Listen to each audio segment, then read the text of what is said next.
반갑습니다. 우리들의 마음 공부 이야기와 원불교 교화 현장 소식을 만나는 매거진 원입니다. 이번 주는 코로나19로 어려움을 겪은 지역사회에 따뜻한 나눔을 전한 중앙교구 기부 소식과 이 사회적 거리 두기로 어려움을 겪은 교화 현장에 마음의 거리를 좁힌 월간 원광의 원광 보내기 운동, 그리고 한국사회 코비드19 시민백서를 발간한 원불교 사상연구원 조성환 책임연구원을 전화 인터뷰로 만나봅니다. 이 매거진원 초대석에서는 원창학원의 온라인 수업 현황과 교화 방향에 대한 이야기를 원광정보예술고등학교 권효주 교무와 함께합니다.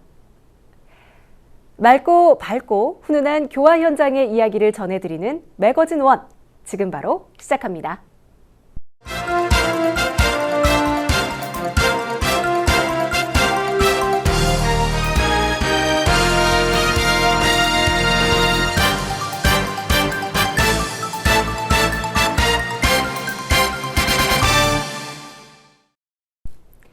한 주간 진행되었던 원불교 종합 소식입니다. 원불교 중앙교구는 해마다 희귀 난치성 환자와 소외계층을 위해 성금을 전달해 오고 있는데요. 올해는 대각계교절을 기념해 개최하는 축제를 후원으로 전환하여 코로나19로 힘겨운 상황을 겪는 희귀 난치성 환자와 이웃들을 위해 1,000만 원의 성금과 3,500만 원 상당의 물품을 전라북도 익산시에 기탁했다는 소식입니다. 중앙교구는 대각계교절을 기념해 매년 아하데이 나눔축제를 개최했습니다. 하지만 올해는 코로나19로 인해 축제를 후원으로 전환하면서 성금과 물품을 마련했는데요. 이 1,000만 원의 성금은 원광대학교 병원으로 보내져 희귀 난치성 환자들에게 전달될 예정이며 이 3,500만 원의 물품은 생활이 어려운 이웃들에게 지원됩니다. 배현송 중앙교구장은 코로나19로 인해 지역의 자영업 시민들이 매우 어려움에 부닥쳐 있고 특히 저소득층의 고충은 말할 수 없이 크다는 것을 몸소 체험하고 있다며 이번 기탁은 희귀 난치성 환자뿐 아니라 어려움을 겪고 있는 지역사회를 위해 원불교가 함께하고 있다는 의지를 담아 준비했다고 밝혔습니다. 이해 정헌울 익산시장은 소외계층을 보살펴주는 원불교가 있어 익산시가 더욱 자랑스럽다고 말하며 살맛 나는 세상, 누구나 행복한 품격 있는 익산시를 위해 함께 노력하자고 화답했습니다. 한편 원불교 중앙교구는 매년 희귀 난치성 환자 돕기를 통해 8,500여만 원을 지원해왔고 은혜의 쌀도 5,000kg씩 익산시에 기탁하고 있습니다.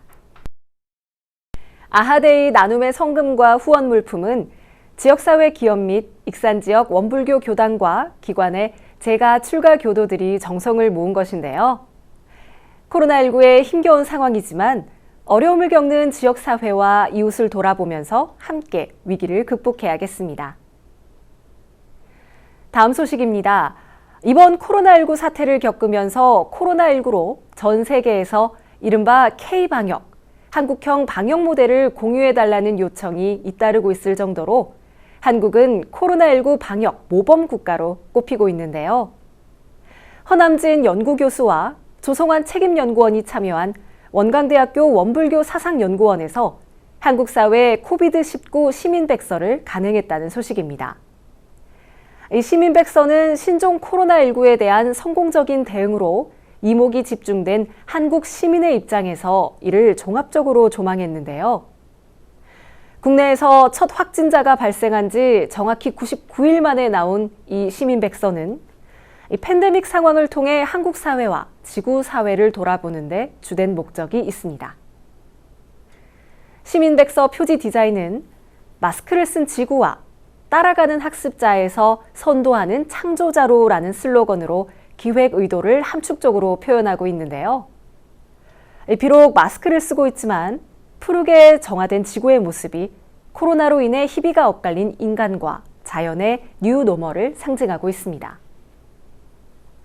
이 코로나19를 종합적으로 조망한 원불교 사상연구원이 발간한 시민백서를 통해 세계는 왜 한국에 주목하는지 엿볼 수 있을 것 같은데요. 그럼 이번 발간에 참여한 원광대학교 원불교 사상연구원의 책임연구원 조송환 연구원님과의 전화 연결을 통해 좀 더 자세한 내용 들어보도록 하겠습니다. 네, 박사님 반갑습니다. 네, 안녕하세요. 네, 이 전 세계가 코로나19 위기 상황을 겪으면서 코로나19에 대한 다양한 연구와 대응이 이루어지고 있는데요. 이런 상황에서 한국 사회 코비드19 시민백서를 발간하게 된 배경이나 취지가 궁금합니다. 예. 우선 저도 한국 사람의 한국인의 한 사람으로서 이번에 그 전 세계 그 매스컴이랄까 이목이 다 한국에 집중이 됐잖아요. 네. 예, 이런 게 아마 제 평생에서는 두 번 다시 안 올 것 같다 이런 생각이 들어서 네. 이 책을 한번 이제 기획해 보자고 제안을 했는데 이게 그러니까 한국 사회에 있어서도 방금 소개해 주신 것처럼 어떤 터닝 포인트가 될 것 같고 네. 전 지구적 차원에서 봐도 문명의 대전환을 요청하는 그런 요구가 아닌가 하는 생각이 들어서 우리 한국 사상의 용어로 말하면 이제 개벽적인 사건인데 네. 이 사건을 그 한국 시민과 지구 시민이라는 관점에서 인문학적으로 조망할 필요가 있다고 생각이 들어서 한번 기획을 하게 됐습니다. 아, 네. 이 들으니까 저도 굉장히 한번 꼼꼼하게 읽어보고 싶다라는 생각이 드는데요. 감사합니다. 네. 이 원불교 사상연구원에서 만들어진 이 시민백서에는 어떤 분들이 함께 참여하셨을까요? 저희 연구원에서는 이제 3명이 참여를 했는데요. 네. 그 2명은 저하고 허남진 연구교수가 이제 기획팀으로 참여를 했고, 네.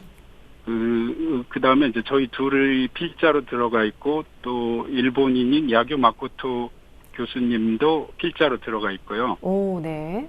예, 전부 필지는 18명인데, 이분들은 이제 20대 학생에서 50대 평화운동가에 이르기까지 대학 교수님도 계시고 국문학 연구자도 계시고 다양한 시민들 18명이 필진으로 참여를 해서요. 네. 이게 각계각층에서 정말 시민의 눈에서 이 코로나19 사태를 이렇게 솔직담백하게 말하는 그런 형식의 백서라고 할 수 있습니다.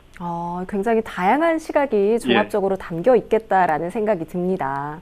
예. 네, 이 시민백서에서는 위기 상황에서 발휘된 한국의 성공적인 대응뿐만 아니라 코로나19로 재난 상황을 겪고 있는 각 분야에 대해서 여러 챕터로 나눠서 집중 조명하고 있는 걸로 알고 있는데요. 예. 네, 이 시민백서에 담긴 내용을 좀 소개해 주실 수 있을까요? 예, 먼저 그 재난과 국가라고 해서요. 제일 앞에서 그 국가별 대응을 살펴봤습니다. 네. 한국을 비롯해서 중국, 일본, 유럽에 거주하는 분들이 직접 그 현장을 보고 느낀 거를 소개하는 형식으로 돼 있고요. 네. 이어서 그거에 대한 이제 언론 보도, 특히 국내하고 해외에서의 한국의 대응에 대한 언론 보도를 주제별로 시간대별로 이렇게 분석하는 챕터가 있고요. 네.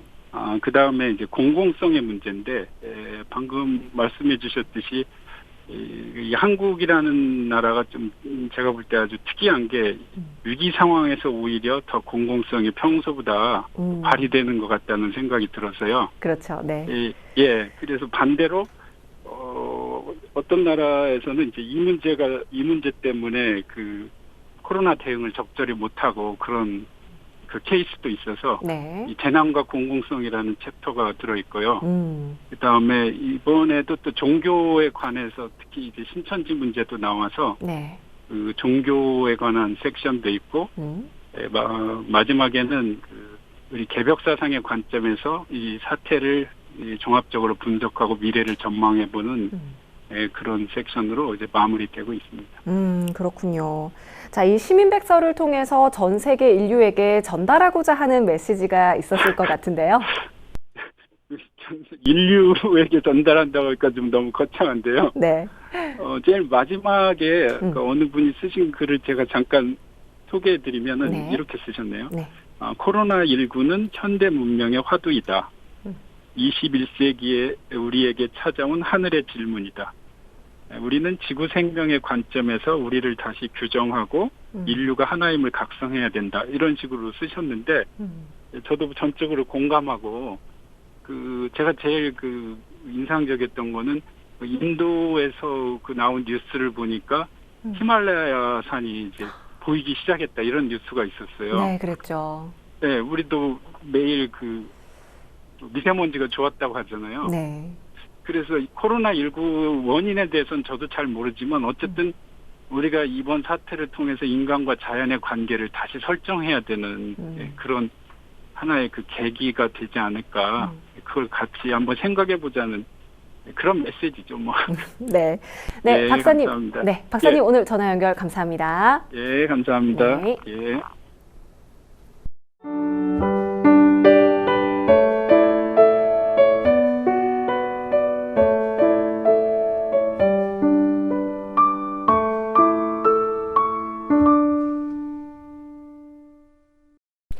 이 코로나19와의 전쟁이 끝나지는 않았지만 성공적인 대응으로 생활 방역으로 전환한 상태인데요.